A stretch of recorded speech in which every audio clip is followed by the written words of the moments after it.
അസ്സലാമു അലൈക്കും വറഹ്മത്തുള്ളാഹി വബറകാതുഹു. അൽഹംദുലില്ലാഹ് അസ്സലാത്തു വസ്സലാമു അലാ റസൂലിഹിൽ അമീൻ വഅലാ ആലിഹി വസഹ്ബിഹി അജ്മഈൻ. അമ്മാ ബഅദ്. സഹോദരന്മാരെ, സത്യവിശ്വാസികളെ, ഇസ്ലാമിന്റെ നിയമങ്ങൾ പാലിച്ചുകൊണ്ട് ജീവിക്കുവാൻ മനുഷ്യനെ ഉപദേശിക്കുവാനാണ് അല്ലാഹു സുബ്ഹാനഹു വ തആല പ്രവാചകനെ നിയോഗിച്ചതും അതേപോലെ വിശുദ്ധ ഖുർആനിനെ അവതരിപ്പിച്ചതും നബി സല്ലല്ലാഹു അലൈഹി വസല്ലമ അത് വിശദീകരിച്ചു തന്നിട്ടുള്ളത്. എന്നാൽ നബി സല്ലല്ലാഹു അലൈഹി വസല്ലമയുടെ നടപടിക്രമങ്ങളിൽ നിന്ന് വ്യത്യസ്തമായി വ്യാപകമായ ബിദ്അത്തും അതേപോലെ ശിർക്കും ഹറാമുകളുമൊക്കെ ഉൾക്കൊള്ളുന്ന പ്രവർത്തനങ്ങളും ഇസ്ലാമിന്റെ പേരിൽ നടത്തിക്കൊണ്ടിരിക്കുന്ന ഒരു മാസമാണ് ഇത്, അതായത് റബീഉൽ അവ്വൽ മാസം. മുമ്പ് നബി ദിനം എന്നായിരുന്നുവെങ്കിൽ ഇന്ന് നബി മാസമാണ്. നോമ്പ് പെരുന്നാളിന് മാസം കാണാൻ അല്ലെങ്കിൽ നോക്കാൻ നബി സല്ലല്ലാഹു അലൈഹി വസല്ലമ നിർദ്ദേശിച്ചതുപോലെ റബീഉൽ അവ്വലിലും മാസം കാണാൻ നിർദ്ദേശിക്കുകയും അതിന്റെ അടിസ്ഥാനത്തിൽ മാസം ഉറപ്പിക്കുകയും റബീഉൽ അവ്വൽ 1 പ്രഖ്യാപിക്കുകയും ചെയ്യുന്നത് ഈ മാസം മുഴുവൻ നബി സല്ലല്ലാഹു അലൈഹി വസല്ലമയെ സ്നേഹിക്കുക എന്ന പേരിൽ പലതരത്തിലുള്ള പ്രവർത്തനങ്ങൾ ആളുകൾക്ക് ചെയ്യാനുള്ള പ്രേരണയായിക്കൊണ്ടാണ്. എന്നാൽ ഇസ്ലാമുമായി യാതൊരു ബന്ധവുമില്ലാത്ത പ്രവർത്തനമാണ് നബിദിന ആഘോഷം, അല്ലെങ്കിൽ നബിയുടെ ജന്മദിനം ആഘോഷിക്കുക, അല്ലെങ്കിൽ അതുമായി ബന്ധപ്പെട്ട പ്രത്യേകമായ ആരാധനാകർമ്മങ്ങളും ആഘോഷ പരിപാടികളും സംഘടിപ്പിക്കുക എന്ന് പറയുന്നത്. ഇത് ആഘോഷിക്കുന്ന ആളുകളുടെ ഗ്രന്ഥങ്ങൾ തന്നെ രേഖപ്പെടുത്തുന്നത് പോലെ നബി സല്ലല്ലാഹു അലൈഹി വസല്ലമയുടെ കാലഘട്ടത്തിലോ പിന്നീടുള്ള ആദ്യത്തെ ഉത്തമ 3 നൂറ്റാണ്ടുകൾ, ഈ നൂറ്റാണ്ടുകളിലോ ആരും ചെയ്യാത്ത, ആർക്കും പരിചയമില്ലാത്ത, ഇസ്ലാമിൽ യാതൊരു അടിസ്ഥാനവുമില്ലാത്ത കാര്യമാണ് ഇത് എന്ന് ഇത് ആഘോഷിക്കുന്ന ആളുകളുടെ ഗ്രന്ഥങ്ങൾ തന്നെ രേഖപ്പെടുത്തിയിട്ടുണ്ട്.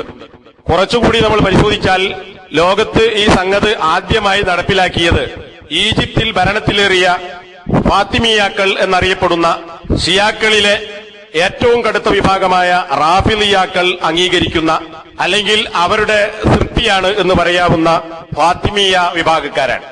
അത് പിൽക്കാലത്ത് 4-ാം നൂറ്റാണ്ടിലാണ് ഇത് ഉണ്ടായത്, ആ ആളുകൾ ഈജിപ്തിൽ ഭരണത്തിലേറിയത് എന്നതും നമുക്ക് കാണാൻ സാധിക്കും. ഫാത്തിമിയാക്കൾ എന്ന് കേൾക്കുമ്പോൾ നമ്മൾ വിചാരിക്കുക നബി സല്ലല്ലാഹു അലൈഹി വസല്ലമയുടെ മകൾ ഫാത്തിമ റളിയല്ലാഹു അൻഹയെ പിന്തുണക്കുന്ന, അല്ലെങ്കിൽ ഫാത്തിമ റളിയല്ലാഹു അൻഹയുമായി ഏതെങ്കിലും നിലക്ക് ബന്ധമുള്ള ആളുകളായിരിക്കും ഇവർ എന്നതാണ്. എന്നാൽ പ്രസിദ്ധ പണ്ഡിതനായ അബൂശാമ അദ്ദേഹത്തിന്റെ റൗളത്തൈനി ഫി അഖ്ബാരി റൗളത്തൈൻ എന്ന് പറയുന്ന ഗ്രന്ഥത്തിൽ അദ്ദേഹം വിശദീകരിച്ചിട്ടുള്ളത്, ഫാത്തിമിയാക്കൾ എന്ന് പറയുന്ന ആളുകൾ രാജ്യത്തിന്റെ, അതായത് ഇസ്ലാമിക രാജ്യത്തിന്റെ പല ഭാഗങ്ങളും അവർ കീഴ്പ്പെടുത്തുകയും ഭരണം സ്ഥാപിക്കുകയും ചെയ്തു. ഈ ആളുകൾ ഒരിക്കലും ഈ ഒരു ഭരണത്തിനോ ഫാത്തിമിയാക്കൾ എന്ന ഒരു പേരിനോ അർഹരല്ല. പക്ഷെ അവർ അറിയപ്പെടുന്നത് അങ്ങനെയാണ്. എന്നാൽ അവരുടെ യഥാർത്ഥ അടിസ്ഥാനം എന്ന് പറയുന്നത് ബനു ഉബൈദ്കാർ എന്നതാണ്. ഉബൈദിന്റെ പിതാവ് ആയ ഖദ്ദാഹ് എന്നറിയപ്പെടുന്ന വ്യക്തി ക്രിസ്ത്യാനിയായിരുന്നു എന്ന്, അതുപോലെ തന്നെ മജൂസിയായിരുന്നു, നിരീശ്വരവാദിയായിരുന്നു, ചില ആളുകൾ ജൂതനായിരുന്നു എന്നൊക്കെ രേഖപ്പെടുത്തിയിട്ടുണ്ട്. ഇതൊക്കെ അബൂശാമ അദ്ദേഹത്തിന്റെ ഈ പറയുന്ന അർ-റൗളത്താൻ ഫി അഖ്ബാരി ദൗലത്തൈൻ എന്ന് പറയുന്ന ഗ്രന്ഥത്തിൽ രേഖപ്പെടുത്തിയിട്ടുള്ള കാര്യങ്ങളാണ്. ഉബൈദ് എന്ന് പിൽക്കാലത്ത് അറിയപ്പെട്ട ഈ വ്യക്തി മുകളിൽ പറഞ്ഞ ഈ വംശപാരമ്പര്യമാണ് അദ്ദേഹത്തിനുള്ളത്. മാത്രവുമല്ല, ഉബൈദ് എന്നതായിരുന്നില്ല അദ്ദേഹത്തിന്റെ പേര്, അതായത് ഉബൈദിയാക്കൾ എന്നും ഈ ആളുകൾ അറിയപ്പെടാറുണ്ട്. അതായത് ഉബൈദിലേക്ക് ചേർത്തുകൊണ്ട് അദ്ദേഹത്തിന്റെ പേര് ഉബൈദ് എന്നായിരുന്നില്ല, സയ്യിദ് എന്നായിരുന്നു. പിന്നീട് അദ്ദേഹം മൊറോക്കോയിലെ പ്രദേശങ്ങളിൽ പ്രവേശിക്കുകയും അവിടെ പ്രവർത്തനങ്ങൾ നടത്തുകയും ചെയ്തപ്പോൾ ഉബൈദുള്ള എന്ന ഒരു പേര് സ്വീകരിച്ചു, അള്ളാഹുവിലേക്ക് ചേർത്തിക്കൊണ്ട്.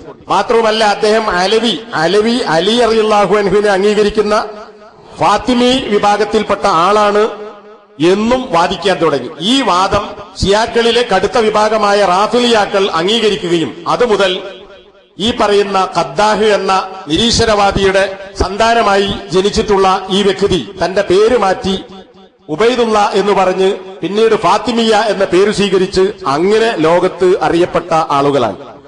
അപ്പോൾ ഈ നബിദിനം കൊണ്ടുവന്നിട്ടുള്ള, ലോകത്ത് ആദ്യമായി അത് ആഘോഷിച്ച ഫാത്തിമിയാക്കളുടെ അടിസ്ഥാനം എന്ത് എന്നതാണ് ഇവിടെ നമുക്ക് മനസ്സിലാക്കാൻ സാധിക്കുന്നത്. മാത്രവുമല്ല, അബൂശാമ രേഖപ്പെടുത്തുന്നു, വക്കാന സിന്ദീഖൻ ഖബീസൻ അദുവൻ ലിൽ ഇസ്ലാം മുതലാഹിറൻ ബിത്തസയ്യുഅ മുസ്തതിറൻ ബിഹി ഹരീസൻ അലാ ഇസാലത്തിൽ മില്ലത്തിൽ ഇസ്ലാമിയ. ഇദ്ദേഹം നിരീശ്വരവാദിയാണ്, ദുഷിച്ചവനാണ്, ഇസ്ലാമിന്റെ ശത്രുവാണ്, ഷീഈ വിശ്വാസം പ്രകടിപ്പിച്ചവനാണ്, അതിനെ ഒരു മറയായി സ്വീകരിച്ചവനാണ്. യഥാർത്ഥത്തിൽ അവൻ ഷീഈയുമല്ല, നിരീശ്വരവാദിയാണ്. പക്ഷേ ഷിയാക്കളിൽ പെട്ടവനായി അഭിനയിച്ചത് അവരുടെ അംഗീകാരം കിട്ടാൻ വേണ്ടി. എന്തിന്? ഹരീസൻ അല ഇസാലത്തിൽ മില്ലത്തിൽ ഇസ്ലാമിയ, ഇസ്ലാമിക സമൂഹത്തെ നശിപ്പിക്കാനുള്ള ഒരു മറയായിട്ടാണ് ഇതൊക്കെ അദ്ദേഹം സ്വീകരിച്ചത്. അങ്ങനെ ഒരുപാട് ഫുഖഹാക്കളെയും ഹദീസ് പണ്ഡിതന്മാരെയും സ്വാലിഹികളായ ആളുകളെയും ഒക്കെ അദ്ദേഹം കൊലപ്പെടുത്തുകയുണ്ടായി. എന്തിനാണ്? അങ്ങനെ നേതൃത്വം നഷ്ടപ്പെട്ട മുസ്ലിം സമൂഹം ഇടയനില്ലാത്ത കാലിക്കൂട്ടങ്ങളെപ്പോലെ അലിഞ്ഞു തിരിഞ്ഞ് വഴികേടിലാകാൻ വേണ്ടിയാണ് ഈ ഒരു കാര്യം ചെയ്തത് എന്ന്. ഇത് പൂർവ്വകാല പണ്ഡിതന്മാരിൽപ്പെട്ട പ്രസിദ്ധനായ ഇമാം ഷാത്തിബി അദ്ദേഹത്തിന്റെ ഗ്രന്ഥത്തിൽ രേഖപ്പെടുത്തിയിട്ടുള്ള കാര്യമാണ്. അതുപോലെ തന്നെ ഇമാം ബാഖില്ലാനി അദ്ദേഹത്തിന്റെ കശ്ഫുൽ അസ്റാർ വഹത്കുൽ അസ്താർ എന്ന് പറയുന്ന ഗ്രന്ഥത്തിൽ ഹും ഖൗമുൻ യുദ്ഹിറൂന അർറഫ്ല വയുബ്തിനൂന അൽ കുഫ്ര അൽ മഹ്ല, ആരാണ് ഫാത്തിമിയാക്കൾ? അവർ പുറമെ റഫ്ല്, അതായത് റാഫിളി ഷീഈ വിശ്വാസം പ്രകടിപ്പിക്കുകയും ഉള്ളിൽ തനിച്ച കുഫ്ർ മറച്ചുവെക്കുകയും ചെയ്തിട്ടുള്ള ആളുകളാകുന്നു. അതായത് ഉത്ഭവം ഒരു കാഫറിൽ നിന്നാണ് എന്നത് നേരത്തെ നാം മനസ്സിലാക്കി. അതുപോലെ തന്നെ ബിദ്അത്തുകൾ പ്രചരിപ്പിച്ചു ഒരുപാട് ഇവരുടെ ഭരണം നേടിയതിനു ശേഷം. ആ കൂട്ടത്തിൽപ്പെട്ട ഒരു ബിദ്അത്താണ് നബിദിനം ആഘോഷിക്കുക എന്ന് പറയുന്നത്.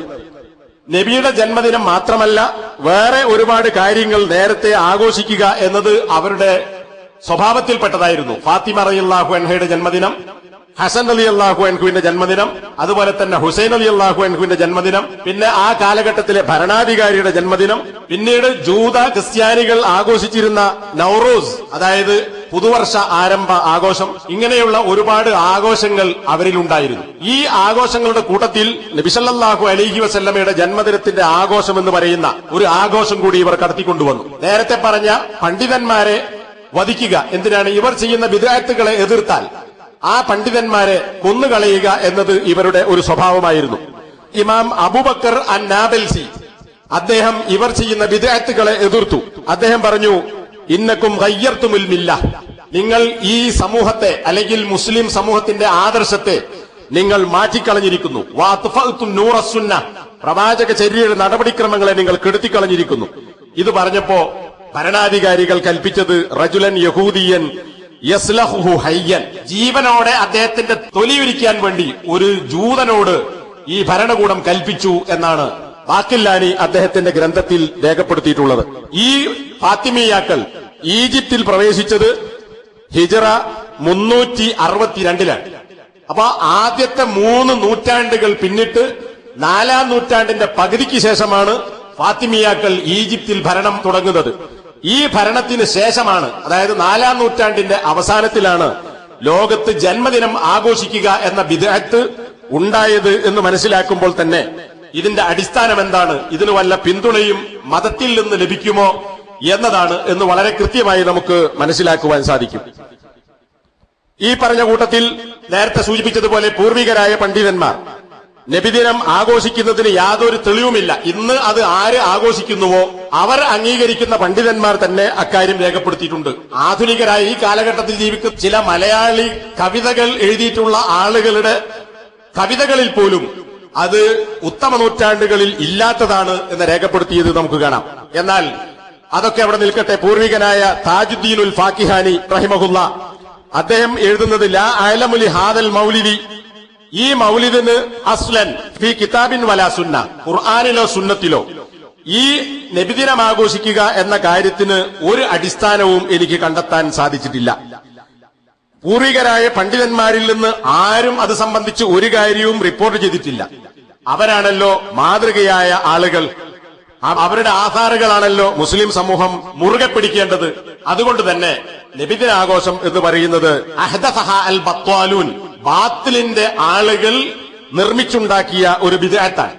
വശഹ്വത്തു നഫ്സിൻ, സ്വന്തം ഇച്ഛയുടെ താൽപര്യത്തിന് അടിമപ്പെട്ടിട്ടുള്ള ആളുകളും യഗ്തനാ ബിഹാ അൽ അക്കാലൂൻ, ഇതുണ്ടാക്കിയത് ആരാണ്? തീറ്റപ്രിയന്മാരായ ബാത്തിലിന്റെ ആളുകൾ ആണ് ഈ ആഘോഷം ഉണ്ടാക്കിയത് എന്ന് താജുദ്ദീനുൽ ഫാക്കിഹാനി അദ്ദേഹത്തിന്റെ അൽ മൗലിദ് ഫി അമലിൽ മൗലിദ് എന്ന് പറയുന്ന വളരെ ചെറിയൊരു പുസ്തകമാണ്, ഏതാനും പേജുകൾ മാത്രമുള്ള ആ പുസ്തകത്തിൽ അദ്ദേഹം ഇത് രേഖപ്പെടുത്തിയത് നമുക്ക് കാണാൻ സാധിക്കും.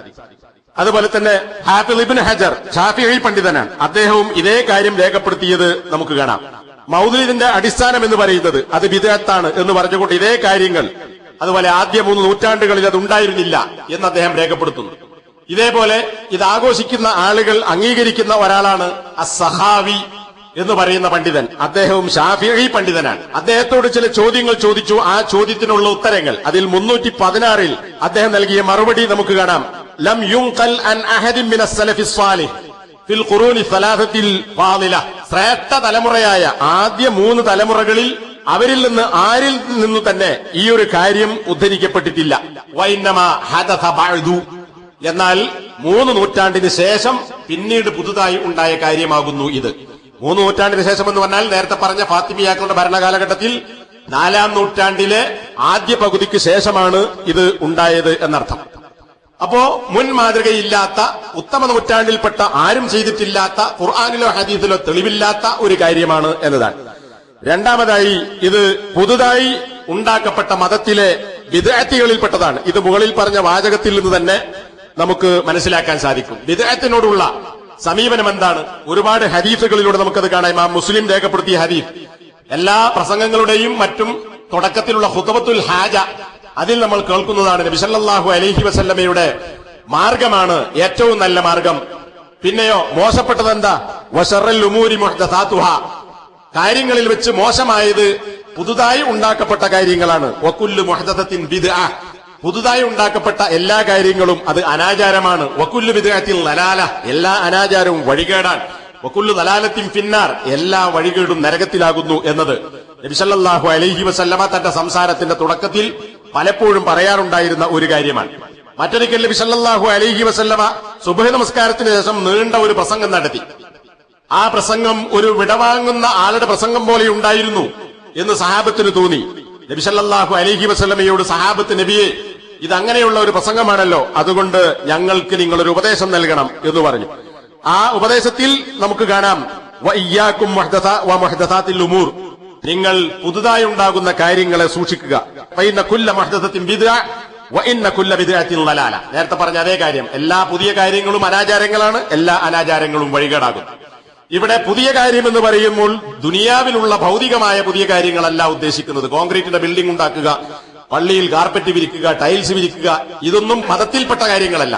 ഇവിടെ ഉദ്ദേശിക്കുന്നത് മതത്തിൽ മതപരമായ വിശ്വാസം, ആചാരം എന്നുള്ള നിലക്ക് പുതിയതുണ്ടാക്കുക എന്ന് പറയുന്നത് വഴികേടാകുന്നു എന്നതാണ്. ഇമാം ഷാത്വിബി, നേരത്തെ പറഞ്ഞ പണ്ഡിതൻ, അദ്ദേഹത്തിന്റെ അൽ ഇഅ്തിസാം എന്ന് പറയുന്ന ഗ്രന്ഥത്തിൽ നമുക്ക് കാണാം, ഇമാം മാലിക് പറയുന്നതായി ഞാൻ കേട്ടു എന്ന് പറഞ്ഞുകൊണ്ട് അദ്ദേഹത്തിന്റെ ശിഷ്യൻ ഇബ്നുൽ മാജിഷൂൻ പറയുന്നത്, മൻ ഇബ്തഅ ഫിൽ ഇസ്ലാമി ബിദ്അത്തൻ യറാഹ ഹസന. ഒരു കാര്യം നല്ലതാണ് എന്ന് വിചാരിച്ച് ആരെങ്കിലും മതത്തിൽ ഒരു പുതിയ കാര്യം ഉണ്ടാക്കുകയാണെങ്കിൽ സാമ അന്ന മുഹമ്മദൻ സല്ലല്ലാഹു അലൈഹി വസല്ലം ഖാന റിസാല.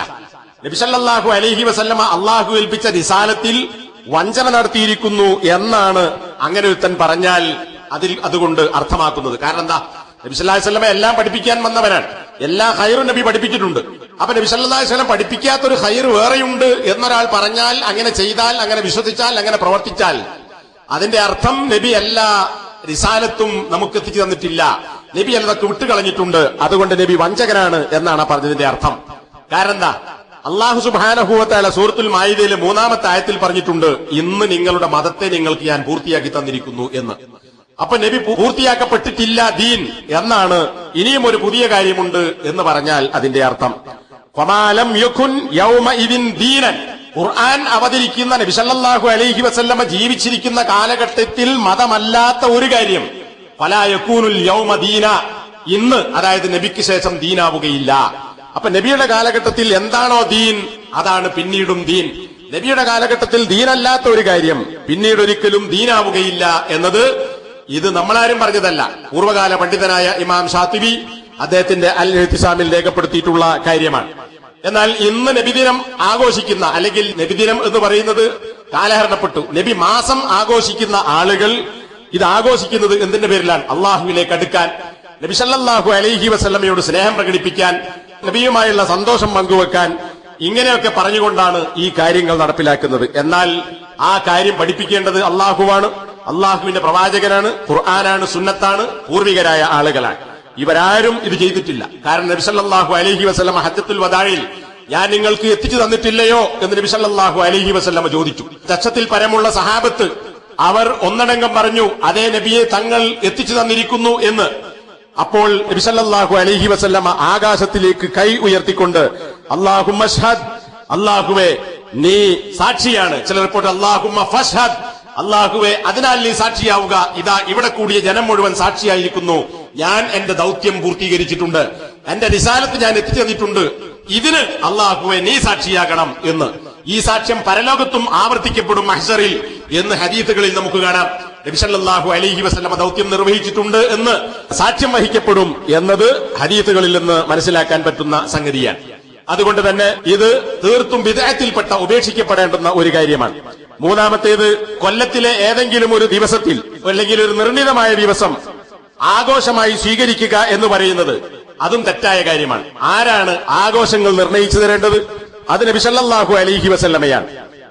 അതല്ലാത്തത് ദിവസത്തിലാകട്ടെ, ആഴ്ചയിലാകട്ടെ, മാസത്തിലാകട്ടെ, കൊല്ലത്തിലാകട്ടെ നബി സല്ലല്ലാഹു അലൈഹി വസല്ലം പഠിപ്പിച്ചു തരാത്ത ഒരു ആഘോഷം ഇസ്ലാമിലെ ആഘോഷമാവുകയില്ല. അതല്ലാത്തത് നമ്മൾ ഉണ്ടാക്കിയാൽ അത് തെറ്റായ കാര്യമാണ്. ഇപ്പൊ സാധാരണ നമ്മൾ കേൾക്കുന്ന ഒരു ഹദീസാണ്, ലാ തജ്അലു ഖബ്രി ഈദൻ വസല്ലു അലയ്യ, നിങ്ങൾ എന്റെ ഖബറിനെ ഈദാക്കരുത് എന്ന് പറഞ്ഞാൽ, ആഘോഷമാക്കരുത് എന്ന് പറഞ്ഞാൽ ആഘോഷ സ്ഥലമാക്കരുത് എന്നാണ്. എന്ന് നബി പറയുന്നത് എന്താ? നിങ്ങൾ എന്റെ പേരിൽ സലാത്ത് ചെല്ലുക എന്ന് പറഞ്ഞാൽ, സലാത്ത് ചെല്ലുക എന്ന ഇബാദത്ത് നിർവഹിക്കാൻ എന്റെ ഖബറിന്റെ അടുക്കൽ വന്ന് അതൊരു നടപടിയാക്കി മാറ്റേണ്ടതില്ല. നിങ്ങൾ എവിടെ വെച്ച് എന്റെ പേരിൽ സലാത്ത് ചെല്ലിയാലും ആ സലാത്ത് തബ്ലുഗ്നി ഹൈസു കുന്തും, നിങ്ങൾ എവിടെ വെച്ച് സലാത്ത് ചെല്ലിയാലും നിങ്ങളുടെ സലാത്ത് എനിക്ക് എത്തും. അത് എത്തിക്കാൻ അള്ളാഹു മലക്കുകളെ ഏർപ്പാടാക്കിയിട്ടുണ്ട്. അത് വേറെ ഹദീസിലുണ്ട്.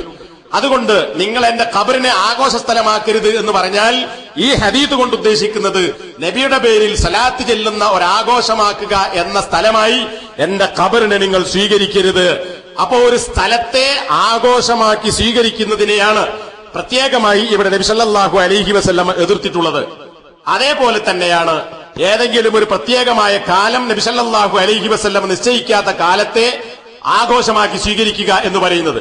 റബീഉൽ അവ്വൽ 12 അല്ലെങ്കിൽ റബീഉൽ അവ്വൽ മാസം, നബി ജനിച്ചു മാസമാണ്, ദിവസമാണ്, അല്ലെങ്കിൽ അതുകൊണ്ട് ആ മാസമോ ദിവസമോ പ്രത്യേക ആഘോഷത്തിന്റെ കാലമാണ് എന്ന് നിശ്ചയിക്കുന്നത് നബി സല്ലല്ലാഹു അലൈഹി വസല്ലം പഠിപ്പിക്കാത്ത പ്രത്യേകമായ ഒരു ആഘോഷ കാലത്തെ നിർണയിക്കലാണ്. ഇത് മതത്തിൽ പുതുതായ കാര്യം ഉണ്ടാക്കലാണ്. നബി സല്ലല്ലാഹു അലൈഹി വസല്ലം പറഞ്ഞു, ഇമാം തിർമിദി റിപ്പോർട്ട് ചെയ്ത ഹദീസിൽ കാണാം, അറഫ ദിവസവും അറബിന്റെ ദിവസവും അയ്യാമുത്ത് തശ്രീഖും ഈദുന അഹ്ലൽ ഇസ്ലാം, ഇസ്ലാമിന്റെ ആളുകളെ അത് നമ്മുടെ ആഘോഷമാകുന്നു. വഹിയ അയ്യാമു അക്ലിൻ വശുർബിൻ, അത് തിന്നാനും കുടിക്കാനുമുള്ള ദിവസമാണ്. വേറെ ഹദീസുകളിൽ അന്ന് നോമ്പ് നോൽക്കാൻ പാടില്ല എന്ന് വിലക്കിയതും കാണാം. ഇതേപോലെ മറ്റൊരു ഹദീസിൽ ഇമാം നസായി ഉദ്ധരിച്ച് നമുക്ക് കാണാൻ സാധിക്കും, ജാഹിലിയത്തിൽ അറബികൾക്ക് നബി സല്ലല്ലാഹു അലൈഹി വസല്ലമ മദീനയിൽ വരുമ്പോൾ 2 ദിവസങ്ങൾ ഉണ്ടായിരുന്നു. എന്താണ് ആ 2 ദിവസങ്ങളിൽ? യൽഅബൂന ഫീഹിമ, അന്ന് പ്രത്യേകമായ കളികൾ അവർ കളിക്കും എന്ന് പറഞ്ഞാൽ ആഘോഷ ദിവസമാണ്. ജാഹിലിയത്തിൽ 2 ആഘോഷം. എന്നിട്ട് നബി സല്ലല്ലാഹു അലൈഹി വസല്ലം പറഞ്ഞത് എന്താ? നിങ്ങൾക്ക് ഇതിന് പകരം വേറെ 2 ദിവസങ്ങൾ പകരമാക്കി അള്ളാഹു നിശ്ചയിച്ചിട്ടുണ്ട്. അത് നിങ്ങൾ ആഘോഷിക്കുന്ന ആഘോഷ ദിവസങ്ങളെക്കാൾ ഉത്തമമാണ്. യൗമൽ ഫിത്ർ വ യൗമൽ അദ്ഹ, ഈദുൽ ഫിത്റും ഈദുൽ അദ്ഹയും. അപ്പൊ എന്താ നബി സല്ലല്ലാഹു അലൈഹി വസല്ലം പറഞ്ഞോ, നിങ്ങൾ ആഘോഷിക്കുന്ന ആഘോഷം അതവിടെ നിന്നോട്ട്, അത് ഒഴിവാക്കണ്ട, ഞാൻ വേറെ 2 ആഘോഷം തരാം എന്നല്ല, മറിച്ച് നിങ്ങളുടെ ആഘോഷത്തിന് പകരം അതിനേക്കാൾ ഉത്തമമായ 2 ആഘോഷങ്ങൾ നിങ്ങൾക്ക് അള്ളാഹു നിശ്ചയിച്ചു തന്നിരിക്കുന്നു എന്നതാണ്. അപ്പൊ ഇതിലൂടെ എന്താണ് മനസ്സിലാക്കേണ്ടത്? പണ്ഡിതന്മാർ എന്താണ് വിശദീകരിച്ചിട്ടുള്ളത്? ഒരു പ്രത്യേകമായ സമയത്തിനോ ദിവസത്തിനോ ആഴ്ചക്കോ മാസത്തിനോ കൊല്ലത്തിനോ കൊല്ലത്തിലൊരു ദിവസത്തിനോ പ്രത്യേകമായ ആഘോഷമായി കൽപ്പിക്കുകയും അങ്ങനെ ആഘോഷിക്കുകയും ചെയ്യുക എന്ന് പറയുന്നത് നബി സല്ലല്ലാഹു അലൈഹി വസല്ലമ നിശ്ചയിച്ചിട്ടുള്ള ആഘോഷ സമയങ്ങളെ അല്ലെങ്കിൽ കാലങ്ങളെ അട്ടിമറിക്കലാണ്. അതുകൊണ്ട് തന്നെ ഇസ്ലാം പഠിപ്പിച്ചിട്ടില്ലാത്ത, അള്ളാഹുവോ പ്രവാചകനോ പഠിപ്പിച്ചിട്ടില്ലാത്ത ഒരു പ്രത്യേകമായ സമയത്തുള്ള ആഘോഷമാകുന്നു ഇത് എന്നത് നമ്മൾ മനസ്സിലാക്കണം. അതുകൊണ്ട് തന്നെ മുസ്ലിങ്ങൾ അത് ചെയ്യാൻ പാടില്ല. 4-മതായി, ഈ ആഘോഷം എന്ന് പറയുന്നത് ജൂതക്രിസ്ത്യാനികളായ ആളുകളോട് സാദൃശ്യം പുലർത്തലാണ്.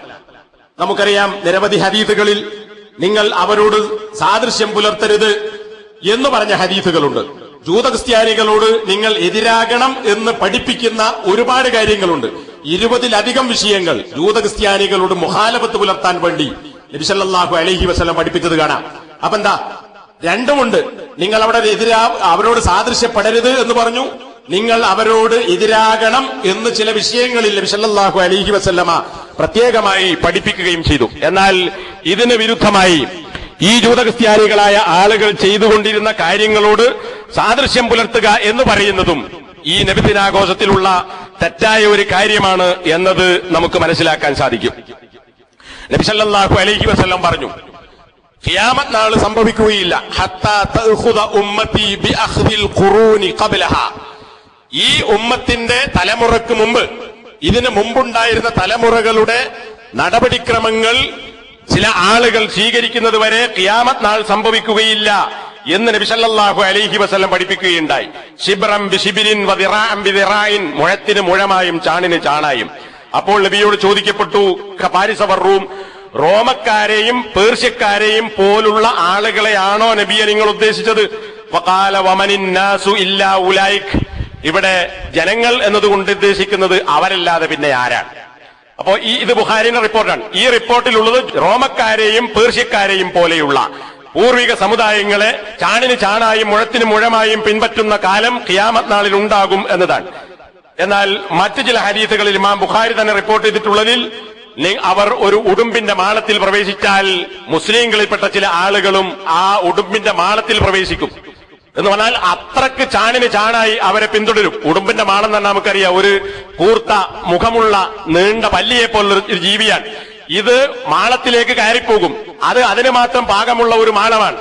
ആ ഒരു മാളത്തിൽ ജൂതക്രിസ്ത്യാനി കയറിയാൽ അതിൽ കയറാൻ മുസ്ലിങ്ങളിൽപ്പെട്ട ആളുകൾ ശ്രമിക്കും എന്നതാണ് ഇന്ന് നടന്നുകൊണ്ടിരിക്കുന്നത്. അതാണ് ഇവരെന്തൊക്കെ കാട്ടിക്കൂട്ടുന്നുവോ അതിനനുസരിച്ച കാര്യങ്ങൾ മതത്തിൽ നബിദിനത്തിന്റെ കാര്യത്തിൽ മാത്രമല്ല മറ്റൊരുപാട് വിഷയങ്ങളിൽ അവരെ മാതൃകയാക്കിക്കൊണ്ട് ജൂതക്രിസ്ത്യാനികളായ ആളുകൾ കടത്തിക്കൂട്ടുന്നു. ഇപ്പൊ ഈ അടുത്ത് ഒരു ചങ്ങാതി, ഒരു മുസ്ലിം നാമധാരിയായ സർവമത സത്യവാദത്തിന്റെ ആള് ഖുർആൻ അകമ്പൊരുൾ എന്ന പേരിൽ ഒരു പരിഭാഷ ഇറക്കിയിട്ടുണ്ട്. ചില മാപ്പിളമാരായ നേതാക്കന്മാർ അതിന്റെ ഉദ്ഘാടന അതുപോലെ തന്നെ പ്രസിദ്ധീകരണ ചടങ്ങിൽ പങ്കെടുത്തു നമുക്ക് കാണാം. അതിൽ പറയുന്നത് സർവമത സത്യവാദമാണ്.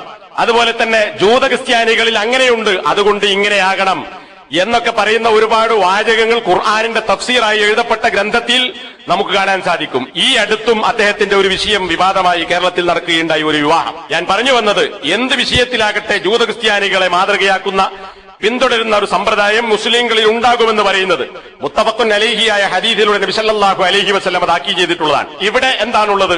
ജൂതക്രിസ്ത്യാനികളായ ആളുകൾ അവരുടെ മഹാന്മാരായ ആളുകളുടെ ജന്മദിനം ആഘോഷിക്കുന്നു. ഈസാ നബി അലൈഹി സ്വലാത്തു വസ്സലാമിന്റെ ജന്മദിനം ആഘോഷിക്കുന്നു ക്രിസ്ത്യാനികൾ. അതുപോലെ തന്നെ ജൂതന്മാരും വേറെ പലതിന്റെയും അവർ ആഘോഷിക്കുന്നു, അവരിൽ മരിച്ചുപോയ വാഴ്ത്തപ്പെട്ടവരും മറ്റുമായ പലരുടെയും പേരിൽ. അതേപോലെ മുസ്ലിങ്ങളും മുസ്ലിങ്ങൾക്ക് വേണ്ടി ഒരു ജന്മദിനാഘോഷം നടപ്പിലാക്കി ജൂതക്രിസ്ത്യാനികളോട് സാദൃശ്യമായി, റോമക്കാരോടും പേർഷ്യക്കാരോടും സാദൃശ്യമായി എന്നതാണ് ഇവിടെ കാണാൻ കഴിയുന്ന കാര്യം. അഞ്ചാമത്തേത്, ജന്മദിനം ആഘോഷിക്കുക എന്നത് ഒരു തെളിവുള്ള കാര്യമാണ് എങ്കിൽ ഇതിനേക്കാൾ ആഘോഷിക്കേണ്ടുന്ന കാര്യം നബി സല്ലല്ലാഹു അലൈഹി വസല്ലമയെ പ്രവാചകനായി നിശ്ചയിച്ചതിനെ ആഘോഷമാക്കുക എന്നതാണ്. കാരണം എന്താണ്? വിശുദ്ധ ഖുർആൻ സൂറത്തു ആല ഇംറാനിലെ 164-ാമത്തെ ആയത്തിൽ അള്ളാഹു പറഞ്ഞതായി കാണാം, ലഖദ് മന്നല്ലാഹു അലൽ മുഅ്മിനീന. തീർച്ചയായും അള്ളാഹു സുബ്ഹാനഹു വ തആല സത്യവിശ്വാസികൾക്ക് അനുഗ്രഹം ചെയ്തിരിക്കുന്നു. ഇത് ബഅസ ഫീഹിം റസൂലൻ മിൻ അൻഫുസിഹിം, അവർക്ക് അവരിൽ നിന്ന് തന്നെയുള്ള ഒരു ദൂതനെ അള്ളാഹു അയച്ചപ്പോൾ, അല്ലെങ്കിൽ അയച്ചത് കാരണമായി. അപ്പോ മനുഷ്യർക്ക് മനുഷ്യരിൽപ്പെട്ട, അറബികളിലേക്ക് അറബികളിൽപ്പെട്ട ഒരു വ്യക്തിയെ പ്രവാചകനായി അയച്ചപ്പോൾ അള്ളാഹു വിശ്വാസികൾക്ക് മിന്നത്ത് ചെയ്തിരിക്കുന്നു. അപ്പൊ നബി സല്ലല്ലാഹു അലൈഹി വസല്ലമയെ നിയോഗിച്ചു എന്നത് ഈ ഉമ്മത്തിന്, അത് മുസ്ലിങ്ങൾക്കായിരുന്നാലും അല്ലാത്തവർക്കായിരുന്നാലും, ഇവിടെ ഉമ്മത്തു ദഅവയാണ്, ഉമ്മത്തുൽ ഇജാബയല്ല ഉദ്ദേശിക്കുന്നത്. മുഹമ്മദ് നബിയുടെ കാലഘട്ടം മുതൽ ലോകാവസാനം വരെയുള്ള ആളുകൾ ഉമ്മത്തു ദഅവത്താണ്, നബിയുടെ ദഅവത്തിന് കേൾക്കാൻ ബാധ്യസ്ഥരായ ആളുകളാകുന്നു. ആ നിലക്ക് ഉമ്മത്തിന് രണ്ടായി പണ്ഡിതന്മാർ വേർതിരിച്ചത് കാണാം. ഒന്ന് നബിയുടെ ദഅവത്ത് സ്വീകരിച്ച ആളുകൾ, അത് ഉമ്മത്തുൽ ഇജാബ. അപ്പൊ ഈ ഉമ്മത്തു ദഅവയാണ് ലോകത്തുള്ള മുഴുവൻ മനുഷ്യന്മാരും. ഇവർക്കൊക്കെ അനുഗ്രഹമാണ് ഒരു പ്രവാചകനെ അല്ലാഹു സുബ്ഹാനഹു വ തആല അയച്ചു. ആ പ്രവാചകന്റെ പണി എന്താ? ആയത്തുകൾ ഓതിക്കേൾപ്പിക്കുന്നു, അവർക്ക് വേദഗ്രന്ഥം പഠിപ്പിച്ചു കൊടുക്കുന്നു, ഹിക്മത്ത് പഠിപ്പിക്കുന്നു. വഇൻ കാനൂ മിൻ ഖബ്ല ഫീ ളലാലിൻ മുബീൻ, മുമ്പ് ഇവർ വ്യക്തമായ വഴികേടിലായിരുന്നു. ആ വഴികേടിൽ നിന്ന് രക്ഷപ്പെടുത്താൻ അല്ലാഹു സുബ്ഹാനഹു വ തആല പ്രവാചകനെ അയച്ചു എന്ന് പറയുന്നത് വലിയ ഒരു നിഅമത്താണ് എന്നതാണ് ഈ ആയത്ത് പഠിപ്പിക്കുന്നത്. അപ്പോൾ ഒരു സ്ഥലത്തും നബി സല്ലല്ലാഹു അലൈഹി വസല്ലമ ജനിച്ചു എന്നത് വലിയ സന്തോഷിക്കാൻ വകയുള്ള ഒരു മിന്നത്താണ്, ഒരു നിഅമത്താണ് എന്ന് ഖുർആനോ ഹദീസോ പഠിപ്പിച്ചിട്ടില്ല. ഇവിടെ അല്ലാഹു സുബ്ഹാനഹു വ തആല മിന്നത്തായി എടുത്തു പറഞ്ഞത് നബി ജനിച്ചു എന്നതല്ല, നബി സല്ലല്ലാഹു അലൈഹി വസല്ലമയെ പ്രവാചകനായി നിശ്ചയിച്ചു, അയച്ചു തന്നു എന്നതാണ്. അപ്പൊ നബി ജനിച്ച ദിവസമാണ് ഇവർ ആഘോഷിക്കുന്നതെങ്കിൽ അതിലേറെ ആഘോഷിക്കാൻ തെളിവുള്ളത് അല്ലാഹു സുബ്ഹാനഹു വ തആല മുഹമ്മദ് നബി സല്ലല്ലാഹു അലൈഹി വസല്ലമയെ പ്രവാചകനായി അയച്ചു എന്ന കാര്യമാണ്. എന്നാൽ എന്തുകൊണ്ട് ആ ഒരു ദിവസം ഇവർ ഇതുപോലുള്ള ആഘോഷമാക്കി മാറ്റുന്നില്ല? അന്ന് മൗലിദ് പാടി, ഭക്ഷണം വിളമ്പി, അതുപോലെ ഇതുപോലുള്ള പേക്കൂത്തുകൾ, പ്രകടനങ്ങളും ഘോഷയാത്രകളും ആണും പെണ്ണും കൂടിക്കലരലും അതുപോലെ തന്നെ മ്യൂസിക്കുകളും പാട്ടുകളും ഇങ്ങനെയുള്ള ഹറാമുകൾ ചെയ്ത് എന്തുകൊണ്ടാണ് ഇതിനെ അവർ ആഘോഷമാക്കാത്തത്? അങ്ങനെ തെളിവ് പറയുകയാണെങ്കിൽ, തെളിവ് വ്യാഖ്യാനിക്കാനെങ്കിലും പഴുതുള്ളത് നബി സല്ലല്ലാഹു അലൈഹി വസല്ലമയെ അള്ളാഹു പ്രവാചകനായി അയച്ചു എന്ന കാര്യത്തെയാണ്. ആറാമത്തെ കാര്യം, മതത്തിൽ യാതൊരു അടിസ്ഥാനവും മുകളിൽ പറഞ്ഞതിൽ നിന്ന് മനസ്സിലാക്കാവുന്നതുപോലെ നബിദിനാഘോഷം എന്നതിന് ചരിത്രപരമായും യാതൊരു അടിസ്ഥാനവുമില്ല എന്നതാണ്. അപ്പൊ മതത്തിന്റെ പിൻബലമില്ല, ചരിത്രത്തിന്റെ പിൻബലമില്ല. എന്താണ് ചരിത്രത്തിന്റെ പിൻബലമില്ല എന്ന് പറയാൻ കാരണം? നേരത്തെ നമ്മൾ പറഞ്ഞു, ഒന്നാമതായി ആദ്യത്തെ 3 ഖുറൂനിൽ ആരും ഏറ്റവും ശ്രേഷ്ഠരായ ആളുകൾ ജീവിച്ച നബിയേക്കാൾ വലിയ ശ്രേഷ്ഠൻ വേറെയില്ല. നബി സല്ലല്ലാഹു അലൈഹി വസല്ലമയുടെ സഹാബത്തിനേക്കാൾ വലിയ ശ്രേഷ്ഠന്മാരായ ആളുകളില്ല. അവരാരും ഇത് ആഘോഷിച്ചിട്ടില്ല. അവരെ പിൻപറ്റി തുടർന്നു വന്ന വല്ലദീന തബഅഹും ബി ഇഹ്സാൻ എന്ന് പറയുന്ന ആദ്യകാല സഹാബത്തിനെ പിൻപറ്റി വന്ന പിന്നീട് വന്ന സഹാബികളോ, സഹാബത്തിനെ പിൻപറ്റി വന്ന പിന്നെ അടുത്ത തലമുറയോ അതിനടുത്ത തലമുറയോ ഇവരാരും തന്നെ ഈ ഒരു ആഘോഷം ചെയ്തിട്ടില്ല. അപ്പൊ മതത്തിന്റെ പിൻബലമില്ല, ചരിത്രപരമായ പിന്തുണയും അതിനില്ല.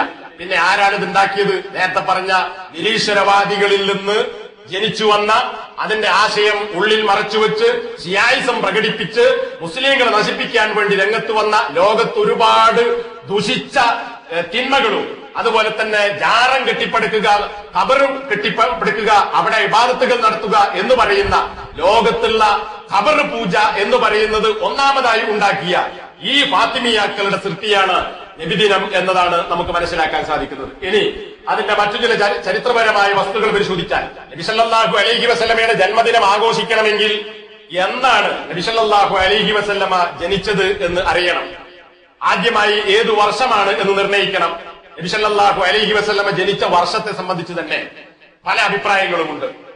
ഒന്നാമതായി, ആ കാലഘട്ടത്തിൽ ഇന്നത്തെ പോലെ ഇന്ന വർഷം ഇത്രാമത്തെ മാസം ഇത്രാമത്തെ തീയതി എന്ന് രേഖപ്പെടുത്തുന്ന ഒരു സമ്പ്രദായമേ ഉണ്ടായിരുന്നില്ല.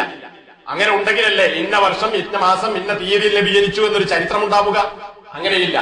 പിന്നെ എന്താണ് അറബികൾ കാലനിർണയത്തിന് ഉപയോഗിച്ചിരുന്നത്? ആനക്കലഹ സംഭവം, അതായത് അബ്രഹത്തും സൈന്യവും ആ കഅബ പൊളിക്കാൻ വേണ്ടി വന്നത്. അപ്പൊ അതിനെ ആനക്കലഹ സംഭവം എന്ന് രേഖപ്പെടുത്തി. ഹുദൈബിയ സന്ധി ഉണ്ടായി, അതിനെ ആമുൽ ഹുദൈബിയ സന്ധിയുടെ വർഷം എന്ന് പറഞ്ഞു. ഹജ്ജത്തുൽ വദാ ഉണ്ടായി, അത് ഹജ്ജത്തുൽ വദാഇന്റെ വർഷം എന്ന് പറഞ്ഞു. ഇങ്ങനെയാണ് ജാഹിലിയത്തിലും ഇസ്ലാമിന്റെ ആദ്യ കാലഘട്ടത്തിലും അബൂ സിദ്ദീഖിന്റെ ഭരണകാലഘട്ടത്തിലും ഒക്കെ രേഖപ്പെടുത്തിയത്. പിന്നീട് ഉമർ ഇബ്നുൽ ഖത്താബ് റളിയല്ലാഹു അൻഹുവിന്റെ കാലഘട്ടത്തിലാണ് കാലനിർണയം, തീയതി രേഖപ്പെടുത്തുക എന്ന ഒരു സമ്പ്രദായം ഉണ്ടായിത്തീർന്നത്. പണ്ഡിതന്മാരുമായി കൂടിയാലോചിച്ച്, സഹാബത്തുമായി കൂടിയാലോചിച്ച് നടപ്പിലാക്കപ്പെട്ട കാര്യമാണ്. എന്നാൽ അഭിപ്രായങ്ങളിൽ ഏറ്റവും മികച്ചു നിൽക്കുന്നതും ഭൂരിപക്ഷ പണ്ഡിതന്മാർ രേഖപ്പെടുത്തിയിട്ടുള്ളതും ഈ പറയുന്ന ആനക്കലഹ സംഭവത്തിൽ ആമുൽ ഫീൽ, സൂറത്തുൽ ഫീൽ, ആ പ്രതിപാദിക്കപ്പെട്ട വർഷം, അന്ന് ആ വർഷത്തിലാണ് നബി ജനിച്ചത് എന്നാണ്. അപ്പൊ അവിടെ വ്യത്യസ്ത അഭിപ്രായങ്ങളുണ്ട് എന്ന് മനസ്സിലാക്കുക. രണ്ടാമത്തേത് മാസം. ഇവിടെ രണ്ടഭിപ്രായങ്ങളുണ്ട്. ഒന്ന്, റബീഉൽ അവ്വൽ മാസത്തിലാണ് നബി സല്ലല്ലാഹു അലൈഹി വസല്ലം ജനിച്ചത്. രണ്ടാമത്തെ അഭിപ്രായം, റമളാൻ 12 തിങ്കളാഴ്ചയാണ് നബി ജനിച്ചത് എന്ന് രേഖപ്പെടുത്തപ്പെട്ടത് നമുക്ക് കാണാൻ സാധിക്കും. സുബൈർ ഇബ്നു ബക്കാറിൽ നിന്ന് ഇബ്നു അബ്ദുൽ ബർ എന്ന് പറയുന്ന പ്രമുഖ ചരിത്രകാരനും പണ്ഡിതനും അദ്ദേഹം രേഖപ്പെടുത്തിയിട്ടുള്ള അഭിപ്രായമാണ് റമളാൻ 12 തിങ്കളാഴ്ച. അപ്പൊ റമളാനിലാണ്, റബീഉൽ അവ്വലിലാണ്. രണ്ടഭിപ്രായങ്ങളുണ്ട്. അതിൽ മികച്ച അഭിപ്രായം റബീഉൽ അവ്വലിലാണ് എന്നതാണ്. മൂന്നാമത്തേത്, ഒരേ ഒരു കാര്യം ഉറപ്പിച്ച് പറയാൻ പറ്റുന്നത് നബി സല്ലല്ലാഹു അലൈഹി വസല്ലമ ജനിച്ച ദിവസം, അതിന് തർക്കമില്ല, അത് തിങ്കളാഴ്ചയാണ്. അതിനെന്താ തെളിവ്? ഇമാം മുസ്ലിം ഉദ്ധരിച്ച ഹദീസ്. ആ തിങ്കളാഴ്ച നോമ്പിനെ കുറിച്ച് ചോദിക്കപ്പെട്ടപ്പോൾ നബി സല്ലല്ലാഹു അലൈഹി വസല്ലം പറഞ്ഞു, ഫീഹി വുലിദ്തു, ആ ദിവസം തിങ്കളാഴ്ചയാണ് ഞാൻ ജനിച്ചത്. അപ്പോ ആകെ ഉറപ്പിച്ച് പറയാവുന്ന ഒരേ ഒരു കാര്യം തിങ്കളാഴ്ച നബി ജനിച്ചു എന്നതാണ്. പിന്നെ നാലാമത്തത് എന്താ? താരീഖ്, നബി ജനിച്ച തീയതിയെ സംബന്ധിച്ച് 7 അഭിപ്രായങ്ങൾ നമുക്ക് കാണാൻ സാധിക്കും. 6 അഭിപ്രായങ്ങൾ ഇന്ന് നബിദിനം ആഘോഷിക്കുന്ന ആളുകൾ തന്നെ അംഗീകരിക്കുന്ന ഹാഫിദ് ഇബ്നു കസീർ അദ്ദേഹത്തിന്റെ അൽ ബിദായ വൻ നിഹായ, അതുപോലെ തന്നെ അസീറത്തുൻ നബവിയ പ്രവാചക ചരിത്രം, അതുപോലെ ബിദായ നിഹായ, അതും ചരിത്ര ഗ്രന്ഥമാണ്, വളരെ പ്രമുഖമായ ഒരു ഗ്രന്ഥമാണ്, ഒരുപാട് വാള്യങ്ങളുള്ള. ഈ 2 ഗ്രന്ഥത്തിലും അദ്ദേഹം ഈ അഭിപ്രായം രേഖപ്പെടുത്തിയിട്ടുണ്ട്. 6 അഭിപ്രായങ്ങളുണ്ട്. ഏതാണത്? ഒന്ന് റബീഉൽ അവ്വൽ 2-നാണ്, റബീഉൽ അവ്വൽ 8, റബീഉൽ അവ്വൽ 10, റബീഉൽ അവ്വൽ 12, റബീഉൽ അവ്വൽ 17, റബീഉൽ അവ്വൽ 22. ഇങ്ങനെ 6 അഭിപ്രായങ്ങൾ. 7ാമത്തെ അഭിപ്രായം, അതാണ് ഏറ്റവും പ്രബലമായ അഭിപ്രായം. അതാരാ? ഗോളശാസ്ത്ര പണ്ഡിതന്മാർ ഗോളശാസ്ത്രവുമായി ബന്ധപ്പെട്ട പഠനങ്ങളിലൂടെ വളരെ കൃത്യമായി തെളിയിച്ചു എന്ന് അവകാശപ്പെടുന്ന ഏറ്റവും പ്രമുഖമായ അഭിപ്രായം റബീഉൽ അവ്വൽ 9-ാം തീയതിയാണ് നബി ജനിച്ചത് എന്നാണ്. 12-നല്ല, 9-ൽ ജനിച്ചു. കാരണം 9 എന്നതാണ് തിങ്കളാഴ്ചയുമായി യോജിച്ചു വരിക. അപ്പൊ നമുക്ക് ബാക്കോട്ട് ഇങ്ങനെ ഹിജ്റ വർഷവും പിന്നെ ക്രിസ്തു വർഷവും തമ്മിൽ കണക്കുകൂട്ടാൻ പറ്റും. അതിനുള്ള സംവിധാനങ്ങളുണ്ട്. അപ്പൊ ഗോളശാസ്ത്രത്തിന്റെ അടിസ്ഥാനത്തിൽ ഒരുപാട് പണ്ഡിതന്മാർ രേഖപ്പെടുത്തിയ അഭിപ്രായമാണ് ഈ കാര്യം, തിങ്കളാഴ്ചയുമായി ഒത്തുവരണം. അപ്പൊ റബീഉൽ അവ്വൽ 9-ആണ് അതുമായി യോജിച്ചു വരുന്നത് എന്നത്. എന്നാൽ ഇവർ ആഘോഷിക്കുന്നത്, അല്ലെങ്കിൽ ആഘോഷിക്കുന്നത് ഇപ്പോൾ മാസം മുഴുവനുമാണ്, പറയുന്നത് റബീഉൽ അവ്വൽ 12 എന്നതാണ്. ഇനി നബി സല്ലല്ലാഹു അലൈഹി വസല്ലമ ജനിച്ച സമയം, ഈ സമയത്തെക്കുറിച്ച് തഹജ്ജുദിന്റെ സമയത്താണ്, തഹജ്ജുദിന്റെ സമയം ശ്രേഷ്ഠമായത് ആ സമയത്ത് നബി ജനിച്ചു എന്നതുകൊണ്ടാണ് എന്ന് ഇന്ന് ചില ആളുകൾ പ്രചരിപ്പിക്കുന്നു. എന്നാൽ ആ സമയവും കൃത്യമല്ല. അതിൽ പല ആളുകളും രേഖപ്പെടുത്തിയിട്ടുള്ളത് സുബ്ഹിന്റെ സമയത്താണ്, തുലൂഉൽ ഫജ്റിന്റെ സമയത്താണ്, സുബ്ഹിന്റെ സമയത്ത്, ഇപ്പൊ തഹജ്ജുദിന്റെ സമയം കഴിഞ്ഞു എന്നതാണ് പല ഗ്രന്ഥങ്ങളിലും. അതുപോലെ തന്നെ അബ്ദുൽ മുത്തലിബ് പാടിയതായി പറയപ്പെടുന്ന ഒരു പാട്ടിലും രേഖപ്പെടുത്തി, നബിന്റെ വല്യാപ്പ പാടിയ പാട്ടായി പറയപ്പെടുന്ന പാട്ടിലും പറയുന്നത് സുബ്ഹിന്റെ സമയത്ത് എനിക്കൊരു കുട്ടി ജനിച്ചു എന്നതാണ്. 2ാമത്തെ അഭിപ്രായം, നബി സല്ലല്ലാഹു അലൈഹി വസല്ലമ ജനിച്ചത് പകലിന്റെ മധ്യസമയത്താണ് എന്നതാണ്. അപ്പൊ ഇതിലൊക്കെ അഭിപ്രായ വ്യത്യാസമുണ്ട്. ആകെ ഉറപ്പിച്ച് പറയാൻ പറ്റുന്ന ഒരു കാര്യം, നബി സല്ലല്ലാഹു അലൈഹി വസല്ലമ തിങ്കളാഴ്ച ജനിച്ചു എന്നതാണ് എന്ന കാര്യമാണ്.